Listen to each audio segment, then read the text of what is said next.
Good morning students. आज के lecture में हम section 26 and order 4 of the CPC पढ़ेंगे which talks about institution of suit. तो इंस्टीट्यूशन ऑफ सूट का मतलब कि केस को फाइल करना, कोर्ट में कैसे केस फाइल होता है। तो सेक्शन 26 इसके रिगार्डिंग बोलता है कि every suit shall be instituted by presentation of plaint और in such other manner as may be prescribed. तो सिविल सूट कैसे फाइल होता है? By presenting a plaint.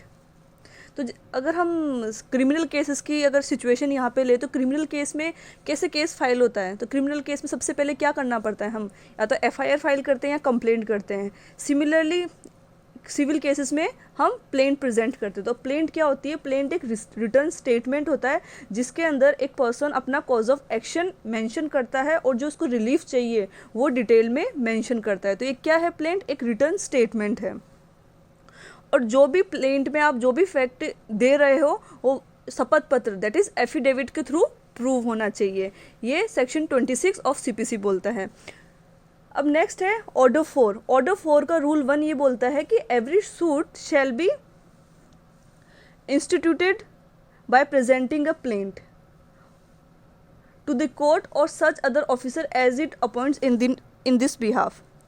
तो ऑर्डर 4 का रूल 1 ये बोलता है कि कोई भी सूट कैसे इंस्टीट्यूट होगा? By presenting a plaint to the court और टू एनी सच ऑफिसर जो इसके बिहाफ पे अपॉइंट हुआ है।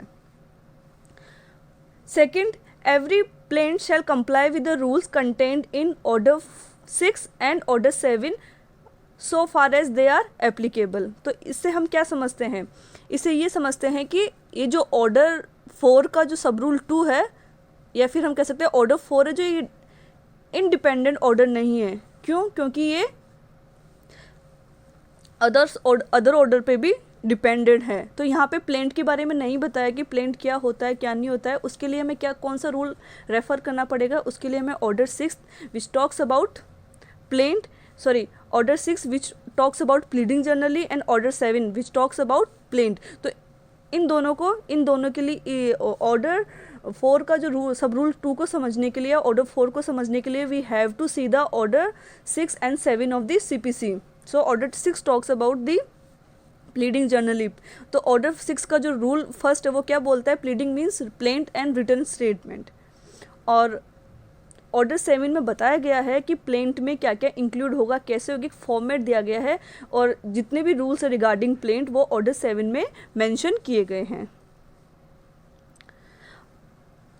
ऑर्डर 4 का सब रूल 3 ये बोलता है कि the plaint shall not be deemed to be duly instituted unless it complies the requirement specified in sub rule 1 and 2। हम प्लेंट को एक प्रॉपरली इंस्टीट्यूट नहीं मानेंगे कब तक? जब तक कि वो जो अबाउ मेंशन दो ऊपर जो भी हमने दोनों ऑर्डर डिस्कस किए हैं उनकी जो रिक्वायरमेंट है उनको अच्छे से फॉलो नहीं करता। नेक्स्ट रूल है ऑर्डर 4 का rule number 2 which talks about register of suits which says that after plaint is presented to the court the particulars of the plaint shall be entered into a book kept for the purpose and call the register of civil suits.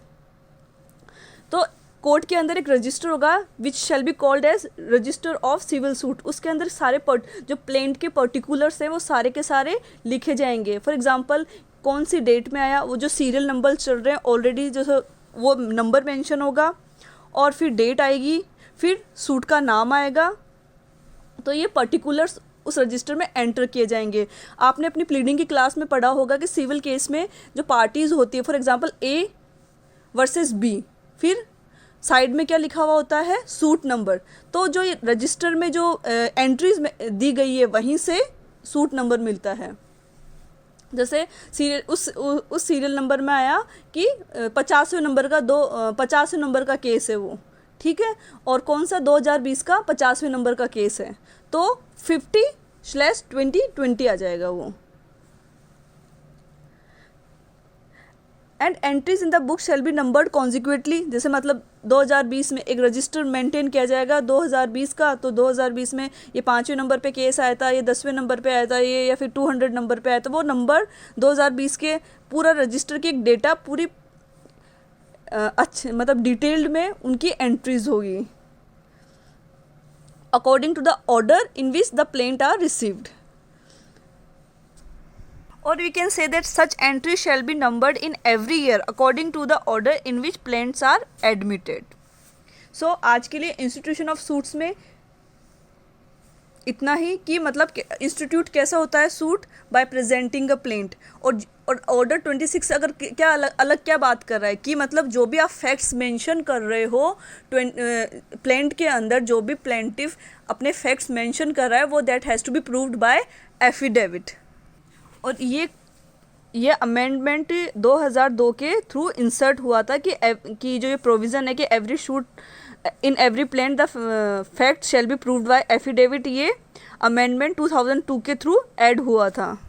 So that's all for today.